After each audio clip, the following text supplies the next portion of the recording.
ismaqal wanaagsan daawadayaal halkani waa wararka online ku soo dhawaada qodobada wararka ugu waaweyn duurnimadan diyaar garowgii ugu dambeeyay loogu jira soo dhaweynta Ciidul Fidriga iyo suuqyada magaalada Muqdisho oo mashquul ah dawladda federaalka Soomaaliya oo ku leh diyaar garowga ciida xog baro wasiirka kaliya ee aan qeere daacadda u ahayn isla markaasna ka amar qaadan al-shabaab oo sheegay shaqada Maxamed Qeere uu hayay ay dileen shalay oo u shaqeynayay hay'adda qaramada midoobay farqiga u dhaxeeya dawladda federaalka Soomaaliya iyo dawladda Kenya ee adeegsiga warbaahinta رئيسل وزراء حسن علي خير oo kulan lacag uu ku weydiisanay la qaatay rئيسل وزراء ku-xigeenka dalka Qatar gudoomiyadiisa oo xariga ka jaray mashaariic lagu hirgelinayo degmada Kaxda ee gobolka Banaadir goorta ay dawladaha Puntland iyo Somaliland ee maxaabiis isdhaafsanayaan oo la shaaciyay iyo wararkii ugu dambeeyay weerar xoogan oo lagu qaaday deegaanka Garas Baaley ee duleedka magaalada Muqdisho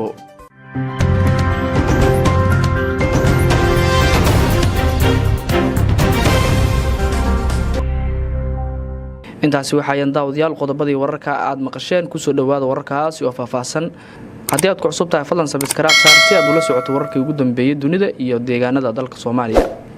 goorta ayaa la shaaciyay maxaabiista Puntland iyo Somaliland isdhaafsanayaan iyadoo dhawaan madaxweynaha Somaliland Muuse Biixi uu cafis u fidiyay maxaabiista Puntland looga qabtay dagaaladii ka dhacay deegaanka Tukarraq ayaa waxa la shaaciyay waqtiga sida rasmiga ah ee labada dhinac isdhaafsanayaan maxaabiista maalinta beriya oo ay ku beegan tahay isniin ayaa la shaaciyay labada dhinac isdhaafsan doonaan ku dhawaad 20 maxaabiis ah oo ay ku kala qabsadeen deegaanka Tukarraq maamulada Puntland iyo Somaliland Puntland ayaa dhankeeda waxay sheegtay inay qabteen ku dhawaad 15 maxbuus kuwaas oo badankooda ay sii daayeen markii ay noqdeen kuwa ka soo jeeda deegaanada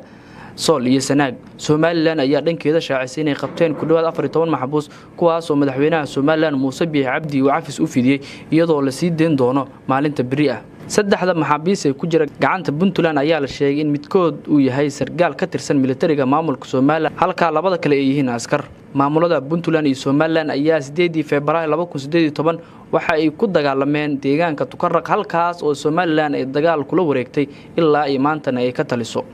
waxa muuqata ilaa ay hadda xaaladda deegaankaasi ay wanaagsan tahay waxaana maalmihii ugu dambeeyay jirtay cabsi dadka deegaanka soo wajahday kadib markii dhaqdhaqaaq ciidan laga dareemay deegaanada Sool iyo Sanaag رئيسل وزراء Soomaaliya حسن علي Qeere ayaa kulan la qaatay رئيسل وزراء ku-xigeenka dalka Qatar رئيسل وزراء xukuumadda federaalka Soomaaliya mudane حسن علي Qeere oo shalay galab gaaray magaalada Dooxa ee dalka Qatar ayaa kulan la qaatay wasiirka arrimaha dibadda رئيسل وزراء ku-xigeenka dalka Qatar Sheikh Mohammed bin Abdulrahman bin Jassim Athani رئيسل وزراء dalka حسن علي Qeere oo booqashada ugu bilaaban doonta dalka Qatar ayaa sidaas oo kale wuxuu kulan la qaatay رئيسل وزراء ku-xigeenka dalka Qatar waxayna ay ka wada hadleen xoojinta xiriirka soo jireenka ee labada dal iyo labada shacab iyo mashaariicda horumarineed ee dawladda Qatar ay ka wada Soomaaliya sidaas oo kale رئيسل وزراء ayaa kala hadlay dawladda Qatar horumaradii ee ka sameysay Soomaaliya iyadoo uu sidaas oo kale uu kala hadli doono dawladda Qatar mashaariicda ay ballan qaaday oo ahaa dhismaha wadooyin muhiim ah oo mara gobolada dalka Soomaaliya taasoo isku xiri doona gobolka Shabeellada Dhexe Muqdisho iyo Shabeellada Hoose Muqdisho dawladda Soomaaliya iyo dawladda Qatar ayaa leh xiriir qoto dheer oo soo jireen ah iyadoo intuu ku sugan yahay رئيسل وزراء uu la kulmi doono bulshada Soomaaliyeed ee ku dhaqan dalka Qatar safiirka Soomaaliya dalka Qatar u fadhiya Cabdiraxmaan Faarax Cali ayaa ka warbixiyay safarka رئيسل وزراء Soomaaliya حسن علي Qeere oo dalka Qatar uga ambabaxay بسم الله الرحمن الرحيم رئيسل وزراء جمهورية فدرالka Soomaaliya mudane حسن علي Qeere wuxuu booqasho ku yimid dalka Qatar galabtay wuxuuna kulan la qaatay رئيسل وزراء ku-xigeenka ahna wasiirka arrimaha dibadda kulanku si wanaagsan ayuu u dhacay wuxuuna ahaa kulan miladhar ah waxa ugu muhiimsanna waxay ahaayeen xoojinta iyo cilaaqaadka labada dal iyo sidii loo dardargelin lahaa mashaariicdii dawladda Qatar ay ka fulinaysay Soomaaliya ama ay ballan qaaday inay ka fuliso oo u horeeyo jidkii magaalada Muqdisho iyo Afgooye iyo Muqdisho iyo Jowhar isku xirayay iyo dekadii Hobyo oo ayadana go'aan laga gaaray ayaan filayaa insha Allah taala siday sheegeen mar dhow inay dirayaan mar dhow guddi farsamo kadibna loo bilaabi lahaa shaqadeedii ayadana aad baa looga wada hadlay waana la isla meel dhigay dhanka kalena wararkii ugu dambeeyay weerar xoogan oo lagu qaaday deegaanka Garas Baaley ee duleedka magaalada Muqdisho warar dheeraad ah ayaa ka soo baxaya weerar kooxo hubeysan ay ku qaadeen deegaanka Garas Baaley ee duleedka magaalada Muqdisho kaasi oo waxyeelo kala duwan geystay weerarka xalay dhaca ayaa la sheegay inuu daqiiqado badan ka socday deegaanka iyadoo ciidamada ammaanka ee xarunta ku sugnaa iyo maleeshiyaadkii dagaal ku soo qaaday bartamaha deegaankaas ku wada dagaalamay xarunta degmada Garisbaale ee ku taala dhabarka dambe ee jaamacadda Shabeelle ayaa weerarka lagu qaaday waxaana kadib la sheegay in kooxihii weerar geystay u baxsadeen dhanka deegaanka ceelasha biyaha mas'uuliyiinta deegaanka Garisbaale ayaa sheegay in weerarka uu geystay dhaawac soo gaaray mid kamid ah ilaalada xarunta deegaanka iyadoo aysan shaacin dhanka kale waxyeelo soo gaartay ciidamada ilaalada xarunta deegaanka Garisbaale ayaa gurmad ka helay ciidamada asluubta waxaana uu suurta gashay in meesha ay ka eriyaan kooxihii weerarka ku qaaday xarunta deegaanka ciidamada ammaanka ayaa weerar kadib xaafadaha Garisbaale ka bilaabay baaritaano ay ammaanka ku xaqiijinayaan iyadoo aan la ogeyn sababta weerarka ka dambeeyay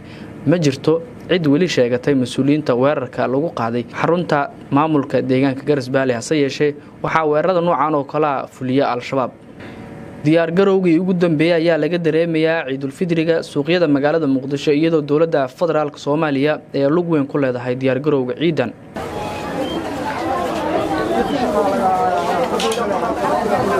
halkan waa suuqa Xamarweyne waxaa si aad ah uga soconaya qabanqaabada Ciidul Fidriga suuqyada magaalada Muqdisho waxaa si aad ah looga dareemayaa diyaar garowga Ciidul Fidriga oo maalin uun inaga xigto Ciidul Fidriga oo Soomaalida ay u taqaano ciida weyn ayaa ka mid ah labada farxadood ee ay leeyihiin ummadda muslimiinta ah suuqyada lagu iibiyo dharka ayaa aad ugu badan meelaha ay ka muuqanayaan jawiga suuqyada Muqdisho ayaa ah mid saxmad ay ku dheehan tahay waxaana la arkayaa dad badan oo u diyaar garoobaya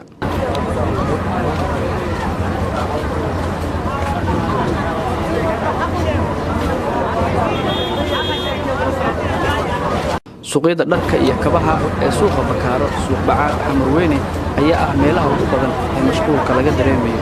aroortii hore saaka ayaan ku kalahnay inaan wax badan ka ogaano saxmadda iyo diyaar garowga loogu jiro Ciidul Adha dadka ganacsiga ku leh suuqyadaas ayaa la kulanay waxaan weydiinay dareenkooda ku aadan diyaar garowga ciidan iyo ciidii la soo dhaafay bismillaahir rahmaanir rahiim magacaygu waxa la Jamal Shaacib Cilmi meeshaan aan taaganahay waxa la Carwo Xanaan Fashion macnaha waxa waaye anaka waa qaybta madax Xamarweyne qaybta yaani farceeda yaani oo koobaad waa meeshaan macnaha horta oo macnaha munaasabada ciidda aan ka hadlo anoo macnaha yaani oo ka hadlay ciidan iyo ciidda hore waxay ku kala bedelayeen macnaha ciidan iyo ciidda hore isku maahan macnaha xogaa ciidda hore waxa u maleysaa macnaha inay xogaa xaga dhaqdhaqaaq badneed iyo macnaha xogaa waxa hadda ciidan waxa way xogaa dadkii miya yar mooyaan macnaha mise kala waxyiin maaqan walaa waxa way horta ciidan waxa way dadkii hore iyo dadkan isku mid maahan macnaha waa dadka hore xogaa yaani amada inay fircoonayeen macnaha dhaqaal ahaan xogaa oo mitaafid annakana maadaaba dadkii hore ay fircoonayeen oo xogaa dhaqaal ahaan waxa ay u fiicnaayeen xogaa dadkan aan u maleysida ku xogaa dadkii hore xogaa ka oo macnaha ka yar xagaasan annakana saas la aligeeda macnaha sidoo hore macnaha oo mitaafid anjilka hore waa ka bixinay anjil kale oo yaani aan kasta marka dhaqaalayno oo soo dhaweyno oo macnaha oo qiimo dhimis aan u sameeyno maadaaba ay sanadkii hore sanadkan xogaa macnaha ay مثلا معنا different year أو دحي معنا أو دتكي هراء أو مثلا معنا أو سيده هراء معنا أو استحمد ده هراء أي سنة هاي أنا كان سيده هراء معنا نوقف في الناس كبدلا أنا أقول خالينا أو معنا ولا عيدان يعيد هراء معنا استحمد هان وتعيد هراء بالله استحمد هان إذا خال هان ومتفدى أنت هراء معناها مركي ولا سبربر ديجو أنت وحابنات معناها في عيد هراء بدل معناها لكن هو عيد معناها حاول ليس حاجة إني استحمد ديرتاي dadkii ay dhaqaalaan ka cabanayaan oo qofka xataa bica uu shaqo ku leeyahay bismillah waraaniga bismillah waxay malaysaa macnaha ya waxa waaye oo ciidan ciid hore isku macnaha waa ciid hore xoga Ahmed Haan iyo dhaqaalahaan dadku oo mutaafaq ciid hore aad u fiicnaayeen macnaha laakiin ciidan asaas la aligeeda annaka matana maadaama Carwo Xanaan Fashion qaybteeda Xamarweyne oo mutaafaq asaas la aligeeda oo mutaafaq qiimadiisa badan oo sameynay custom badan ay yaani macnaha aan ugu mahad celiyeen sidaan ugu naxariisano iyo carwadan waxay u diyaar garowday ciidda soo dhaweynteeda iyo dadka adeegooda inaan ka shaqeyno dharka xagga dhar iibshada fanaanadaha fashionka jeenisada sidoo kale saraawiisha sidoo kale shaararka dharka ciyaalka ayaan bixinayna qaybo badan diyaar garowga ciidan aad u balaaran yahay ciidii hore wuxuu ugu duwan yahay ciidii hore waxa weeyaan dawladda waxa muddaa codsiga inay tixgeliso ciidii hore wadooyinka naga xirnaa laakiin ciidan wadooyinka waa noo furan yihiin shaqadan waxa u muddaa si normal oo aad u wanaagsan inoo socoto waana ku faraxsanaa waana soo dhaweynaa shaqada dawladda xaq amniga ka hayso ciidahana hadda ciida dharka waxa weeyaan gadasha dharka uu fiican yahay si wanaagsan dharka u gadmeeya وكلا السعودية رمضان كان رمضان برواقيسا أنت إنك بدنا وكفي لدونا رمضان هذا كله كنا هذا سيف يعني وسدوين نيو waxa u moodaa waqti walba dharka isbedel qudhaca hadii xagga fashion kiin hadii shaarkiin waxa u moodaa mar walba modelka dambeeyo oo si casriyaysan yahay hadda kuwii hadda aan bixinay kuwa hadda aan soo wadno waxa u moodaa kuwa hadda aan soo wadno inay ka sii qurux badan yihiin kuwa aan bixinaba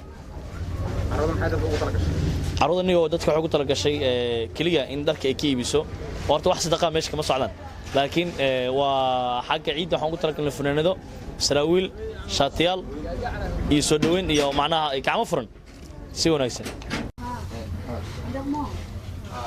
بسم الله أنا مقعد بالله نور محمد أحمد كان مداها شغالها عرونادو وقارن وحنا كان محمد وهم بلينا تلفزيون كنسبق جبلان تي في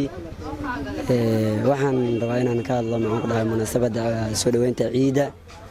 الحمد لله سيدا وقتنا بقول وحن وصل ديار قروني بشبركة سنة رمضان كا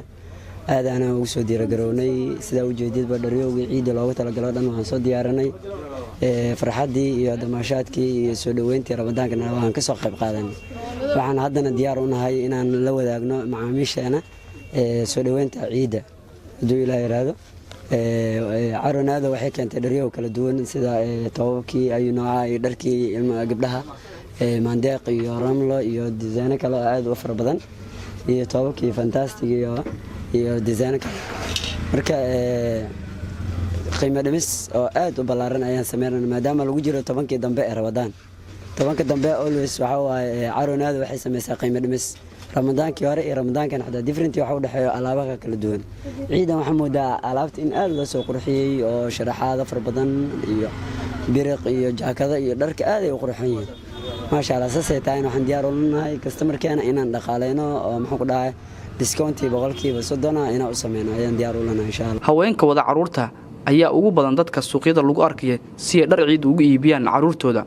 dhanka kale goobaha macmacaanka lagu iibiyo ee magaalada Muqdisho waxa aad u buuxdaafiyay dadka macmacaanka iibsanaya geesta kalena gudoomiyaha gobolka Banaadir ahna duqa magaalada Muqdisho Cabdiraxmaan Cumar Cusmaan injineer Yariisow ayaa xariga ka jaray mashaariic laga hirgeliyay degmada Kaxda ee gobolka Banaadir mashaariic horumarineed oo laga fuliyay degmada Kaxda ee gobolka Banaadir waxa maanta si rasmi ah xariga uga jaray gudoomiyaha gobolka Banaadir ahna duqa magaalada Muqdisho Cabdiraxmaan Cumar Cusmaan injineer Yariisow mashaariicdan lagu fuliyay degmada Kaxda waxa kamid ah xarumo cusub oo MCH u badan yihiin iyo xarumo kale wax lagu bari doono dadka degan degmada Kaxda ee gobolka Banaadir iyo gaariga gurmadka degdega oo loogu talagalay markii dadka dhibaatada soo gaartay lagu qaado ayaa maanta waxa xarig ka jiray gudoomiyaha gobolka Banaadir sidaas oo kale waxa degmada laga dhisay xafiisyo cusub oo degmada ay ku shaqeyn doonto iyadoo gudoomiyaha degmada Kaxda ee gobolka Banaadir Maxamed Cabdullaahi Ismaaciil oo ka warbixiyay horumarka degmada Kaxda ka gaartay bilihii ugu dambeeyay مدن قدومية دقمدو أول وحي هيد أفر واحد هادنا وحي نقطة شن واحد ومسليه ما أنت نقول روابط دونتا واحدة شنات مقع هذا إيو إن شاء الله يمسون بيلا مدن قدومية دقمدو قدومية حتى أنا وأن جوغي runtii si marka loo eego way kooban tahay baa la oran karaa si marka loo eegana dadku waxa la leeyahay intaas oo sanadood ayaaba joogtayba waxaan isleeyahay waalidiinta degmada ayaan runtii aan kamid ahaa haddana haddaan joogay oday degmada Abawa ayaan ahaa mudane gudoomiye sanadkii ugu horeeyay 175 wado ayaa waxyaalaha ugu muhiimsan ee aan u diyaarinay ee dadku hadda ku kala adeegtaan waaxaha gudahooda ayaan qabanay sanadkii dambe 27 wado oo adigu sheegtay oo in bulshadu inteeda badan aysan ogeyn ay inta badan isweydiiyaan ayaa iyadana noo qabsoontay gudoomiyaha gobolka Banaadir ahna duqa magaalada Muqdisho Cabdiraxmaan Cumar Cusmaan injineer Yariisow ayaa tilmaamay in degmada Kaxda ay kamid tahay degmooyinka sida nabadda leh ee dadka isku dhaxgalaan isla markaasna ay u adeegaan danta guud sidaas oo kale gudoomiyaha ayaa ugu mahad celiyay sida isdhaxgal kale ee dadka degmada Kaxda ay mar walba u muujiyaan iyo ixtiraamka iyo dariseenta maanta saa u jeedeen waxaan xariga ka jarnay mashaariic fara badan oo laga hirgeliyay degmada Kaxda oo maamulka iyo shacabkaba ay kaalin mugle ka qaateen oo ay ka mid tahay xarun u noqonayso hooyada dhalaanka ama MCH si loo yaqaano gaadiidkii gurmadka ambulance oo degmadu ay yeelanayso xafiisyo ayagana dib u habeen lagu sameeyey xafiiska haween ka mid yahay. waxaan kaloo ayagana xarig ka jarnay taaladii degmada dhexdeeda xarunteeda iyadana muhiim u ah quruxda iyo bilicda xarunta. intaas waxaa sii dheer sida guddoomiyaha u sheegay bacdama kaxdu ay aada u weynaatay bulshadeedana aada u badatay kadib markaan helnay codsigii shacabka dhaqanka iyo dhammaan qeybaha bulshada iyo maamulkaba in loo baahday in waax shanaad loo sameeyo waaxda siinka dheerna aan ku dhawaaqnay. docda kalena xog ay heshay wararka online ayaa sheegaya wasiirka keliya aanan ka amar qaadan ra-iisul wasaare xasan cali kheyre islamarkaasna aan daacad u ahayn. golaha wasiirada Soomaaliya waxay ka kooban yihiin ku dhawaad 70 wasiir markii la isku daro wasiirada iyo wasiir ku-xigeenada iyo wasiir dooliyaasha. xukuumadda xasan cali kheyre oo marar badan lagu sameeyay isbeddello waaweyn. in badan oo ka mid ah wasiiradii xilka laga qaaday iyo kuwii casilay waxay xilalkooda ku waayeen diidmada in ay daacad u noqdaan ra-iisul wasaaraha Soomaaliya xasan cali kheyre. wasiirada diiday inay daacad u noqdaan ama nacamleeye u noqdaan xasan cali kheyre ee xilka laga qaaday waxaa ka mid ahaa Yuusuf Garaad Cumar, Cabdi Faarax Juxa, Qadar Axmed Ducaale iyo Cabdi Fataax Ibraahim Geesay iyo Sheekh Daahir Maxamuud Geelle. haddaba golaha wasiirada xukuumadda federaalka Soomaaliya waxaa ku jira hal wasiir oo akademig ah isla markaasna aan toos u hoos imaan ra-iisul wasaare xasan cali kheyre ama aan la amrin isla markaasna aan ka qayb galin shirka golaha wasiirada. Axmed Ciise Cawad oo ah wasiirka arrimaha dibadda xukuumadda federaalka Soomaaliya horan u ahaa safiirka Soomaaliya Mareykanka ayaa la sheegay in uu yahay wasiirka kaliya ee aan loola dhaqmin sida wasiirada oo kale. wararka online ayaa ogaatay in wasiirka arrimaha dibadda uusan badanaa xadirin xafiiska ra-iisul wasaaraha Soomaaliya iyo kulamada golaha wasiirada sidaas oo kalena waxa uu jabiyay amaro badan oo ka soo baxay xafiiska ra-iisul wasaaraha Soomaaliya. amarada uu diiday qaadashadooda waxaa ka mid ah in ra-iisul wasaaraha uu ku wargeliyo in marka uu doonayo in wareysi bixiyo ama uu soo saaro war-saxaafadeed. sidoo kale Axmed Ciise Cawad ayaa iska diiday inuu ka qayb qaato ololaha ay ka qayb galaan wasiirada kale isla markaasna lagu ammaan ra-iisul wasaaraha markii ay warbaahinta la hadlayaan. waxyaabaha kale ay ogaatay wararka online waxaa ka mid ah in wasiir Cawad uu shirka golaha wasiirada ka sheego qaladaadka xukuumadda taas oo ah qodobo aysan wasiirada kale ku dhiiran karin. waxaana hore xilalka ugu waayay Yuusuf Garaad, wasiir Juxa iyo Daahir Maxamuud Geelle. dadka aan la hadalnay ayaa noo sheegay in wasiirka uu toos ugu xiran yahay xafiiska madaxweynaha Soomaaliya go'aanada uu gaarana uu ka tala geliyo madaxweynaha Jamhuuriyadda Federaalka Soomaaliya waqtiyada qaarna la geeyo xafiiska ra-iisul wasaaraha iyo shirka golaha wasiirada balse uusan ahayn sida wasiirada oo kale. geesta kalena farqiga u dhaxeeya dowladda federaalka Soomaaliya iyo dowladda Kenya ee adeegsiga warbaahinta ayaa la ogaaday. maalinba maalinta ka dambaysa waxaa sii xumaanaya xiriirka u dhaxeeya dalalka Soomaaliya iyo Kenya iyadoo dowladda Kenya ay qaadanayso go'aano lagu cadaadinayo Soomaaliya si ay uga laabato muranka badda iyo dacwadda taala maxkamadda ICJ.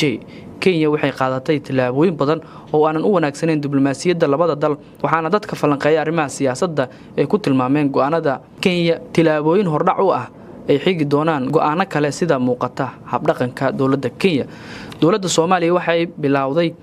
in ay barnaamijyo baraarujin iyo kicin dadweyne ay ka bilowdo warbaahinta dalkaas waxaana dhowr idaacadood iyo TV ku yaala dalkaas laga sii daayay doodo isku mid ah oo ku saabsan muranka badda ee labada dal. sidoo kale Kenya waxay warbaahinta u furtay in ay toos u la xiriiraan wasaaradda arrimaha dibadda ee Kenya si loo siiyo warbixino ku saabsan wararkii ugu dambeeyay degdeg ee xafiiska wasaaradda arrimaha dibadda laga soo saaray ee u dhaxeeya labada dal. waxyaabaha kale oo la yaab kale ee dowladda Kenya sameysay waxaa ka mid ah in muwaadiniinteeda ay la wadaagto xog iyo faahfaahin dheeraad ah oo ku saabsan xiisadda dowladaha dariska la dowladda Kenya. barnaamijyada ka baxay warbaahinta Kenya waxaa ka mid ah su'aal weydiinta dadweynaha Kenya ee ku saabsan haddii ICJ go'aamiso Soomaaliya dhulbadeedkeeda Kenya maxaa la gudboon muwaadin Kenya. tilaabo noocee ayay kula tahay in dowladda Kenya ay qaado si loo difaaco xukuumadda dalka. miyay sax tahay in Soomaaliya oo kumanaan qaxooti ah halkan ka jooga ay ku soo xadgudubto xuduudda Kenya iyo barnaamijyo kale ayaa ka mid ah barnaamijyada ay tabinayaan warbaahinta dalka Kenya. kaliya ma ahan in Soomaaliya ay dhibaatooyin iyo xadgudubyo kala kulmayso Kenya balse waxaa si la mid ah weerar qarsoon iyo mid banaanka yaala ku haya dowladda Ethiopia. 2 jeer oo hore ay toddobaad gudihiisa Ethiopia ku xadgudubta Soomaaliya. mar waxay ka dhigtay gobol hoos yimaada Ethiopia marna waxay sheegtay in Somaliland iyo Puntland ay dal yihiin waxayna dhammaantood ahaayeen kuwa xadgudub iyo midnimada iyo madax banaanida Soomaaliya aan dan gaara u lahayn. Xildhibaan Sakariya Maxamuud Xaaji Cabdi ayaa sheegay in Kenya iyo Ethiopia ay doonayaan in ay sidii Israa'iil ay u gumaysato dhulka Falastiin ay u gumaystaan Soomaaliya isla markaasna ay ka aamusan yihiin dawladda Soomaaliya maamul goboleedyada iyo dhammaan shacabka Soomaaliyeed. ugu dambeyntiina al-shabaab ayaa sheegay shaqada Maxamed Khayre oo dhawaan ay ku dileen kaalkacyo isla markaasna u shaqeynayay hay'adda qaramada midoobay. kooxda al-shabaab ayaa sheegatay mas'uuliyadda weerar lagu dilay sargaal ka tirsanaa qaramada midoobay kaas oo lagu dilay magaalada Gaalkacyo gobolka Mudug. al-shabaab ayaa sheegay in Maxamed Cabdi Khayre ay ku dileen magaalada Gaalkacyo maadaama uu qaramada midoobay u qaabilsanaa amniga iyo nabadgelyada gobolka Mudug sida ay ku sheegeen qoraal ka soo baxay. qoraalkan ayaa lagu sheegay in Maxamed Khayre uu mas'uul ka ahaa ammaanka dhammaan shaqaalaha qaramada midoobay ee ka shaqeeya deegaanada gobolka Mudug. waxaana dilka ka dambeeyay xubno ka tirsan al-shabaab. al-shabaab ayaa inta badan sheegtay dilalka iyo weerarada qorsheysan ee ka dhaca koonfurta iyo bartamaha Soomaaliya waxayna dagaal adag kula jiraan dawladda Soomaaliya iyo AMISOM. ciidamada ammaanka ayaa weli ku raad jooga dadkii ka dambeeyay dilkii ka dhacay magaalada Gaalkacyo ee loo geystay Maxamed Khayre iyadoo aysan jirin cid ilaa hadda loo soo qabtay weerarkaasi. daawadayaal intaas waxaa kusoo gabagabaynaynaa wararkii ugu dambeeyay ee wararka online ee heshay duhurnimadan. haddii aad ku cusub tahay fadlan subscribe saar oo la soco wararkan oo kale si aan kuu soo gudbino adigoo joogo qaad shaqo iyo gurigaaga ku xirnaan wararka online oo rukumo mar walba. intaasna ayaa kusoo gabagabaynaynaa wararkii duhurnimo tan iyo caawintaan kulmi doono sidaas nabadgelyo.